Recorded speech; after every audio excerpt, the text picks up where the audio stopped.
Okay, the first thing to do is to download a program called MPEG Stream Clip. So it's MPEG Stream Clip, and go to their site, which is this first one that comes up in the browser choice.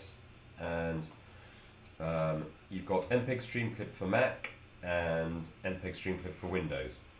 So you can basically download either of those options there. We're going to download the Mac one because we're on Mac. So download Mac version, and gives you the chance to download that.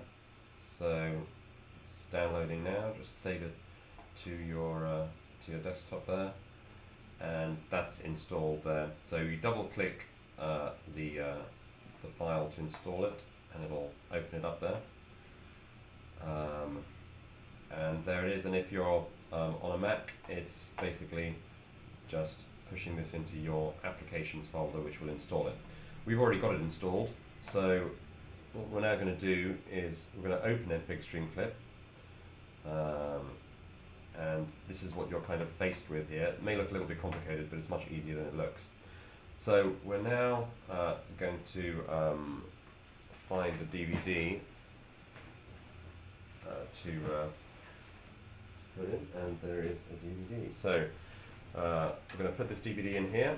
So this is going to be basically your DVD from the ones that we've given you, and you just put that DVD into your computer, and soon as the DVD loads, it'll come up in MPEG Stream Clip.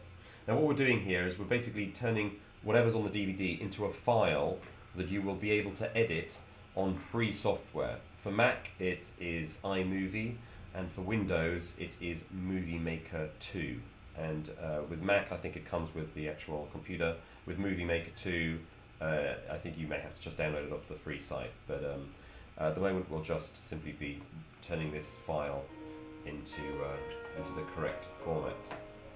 So let's start it up the DVD. So obviously stop the DVD there, and we're back to MPEG Stream Clip. Go to File up here, and we'll just reduce all the other windows so it doesn't get confusing what I'm showing you. Okay, so there is the MPEG Stream Clip program, and you go to File, and you go to Open DVD. Simple as that. And then you make sure that it's on the actual DVD icon, and just select that, and then it'll find the right file within your DVD, and suddenly you'll see presented within the program your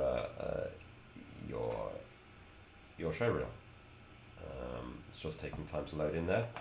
It's a black screen because of course we start on black, but if you just move the bar along, you can see that this is one of the students' showreels, and it's the whole showreel all the way through from beginning to end. So we're now going to export this into a file that can then be edited. So we go to File, we then go to Export to QuickTime for Mac. Yeah. This will open up this rather complicated looking thing, but it's not as complicated as it seems. We keep it on the 4:3 setting there. So the only thing we're now looking at is pushing up the quality bar to 100%. So you just need to do that. And also the drop down here, we go to Apple DV PAL. So those are the options that you just need to change. Everything else stays. The ratio's changed now. now. And that may also change the ratio. So if you see this jumping, then just push it back to that one there, which is the 4:3. Just do the preview. And you can just check to see if it's the right look by just previewing it. And in the preview, as you can see, it's working fine. So we'll stop the preview. It takes us back there.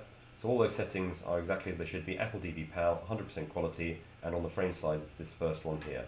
We then just simply go to Make Movie. So you press Make Movie, and then you're able to save as any. You can call this whatever you want to call it. It's Nicole's showreel here, so we'll call it Nicole. So I'm going to just type in Nicole here, like so, and you just put that to a place on your desktop, for example, in a folder perhaps called Nicole, just so you know exactly where it's gone, and that will save the file into a Nicole folder. So we're saving that there. And as you can see, what it's doing now is it's taking the DVD file and it's translating it to a .mov file, which is basically a Quicktime file, and that allows you to import that into Movie Maker, iMovie rather, sorry, for the Mac, and then we can edit it. Export from Stream Clip. We're now going to edit this in iMovie, so we go to iMovie, open up iMovie, and iMovie is loading, and this is what you'll first see when you see iMovie open. What we then want to do is we want to import that clip, so we go import movies, which is file, import movies, and we then navigate to Nicole, which is the movie that we want, which is there. Basically everything here should be pretty much as it stands, large 965, so you don't need to basically change anything there, and just import that in. It'll start importing it, which takes a little less than a minute, so while it's doing that I'll just simply carry on talking and try and entertain you with some anecdotes. Okay, so that's now into the timeline there, and as you can see, you can just move the cursor along there, and it's kind of zooming along. And what we're going to do now is we're going to select a clip. At the moment, your timeline, you can kind of expand or contract using this bar, and that's quite useful. So at the moment, I sort of expanded to about there, and you should be able to just, you can see you can scroll down the whole film, and it'll actually move your gauge there as to where it is in the film. We're going to just select the bit just after Nicole's name fades out. So we're going to start on this scene here. So I'm now going to click, left click, and then expand to this whole scene, which is what I'm going to choose. And then it just fades out there, and I'm going to just let go of the left click there on the mouse. So that's just that scene. We're now going to move this up into this window. Just drag, left click, and drag it there, and that's now that section that you've just taken out of this big section. So you've now got this, and again it works in exactly the same one as below. You've got your little kind of timing thing there, so you can make it, you can expand it to a small size there, and that will now, if you play it, it'll just be that scene that you've taken. So again, you can do exactly the same thing. If we go down below to the larger full showreel, we're now going to just move to this last scene and grab that one. So again, left click all the way down to there, and wait for that to fade out. And now we're going to just move that one up there, and that can just be added to that one. So now you've literally re-edited the showreel. You've taken the middle scene out. So you've got that there.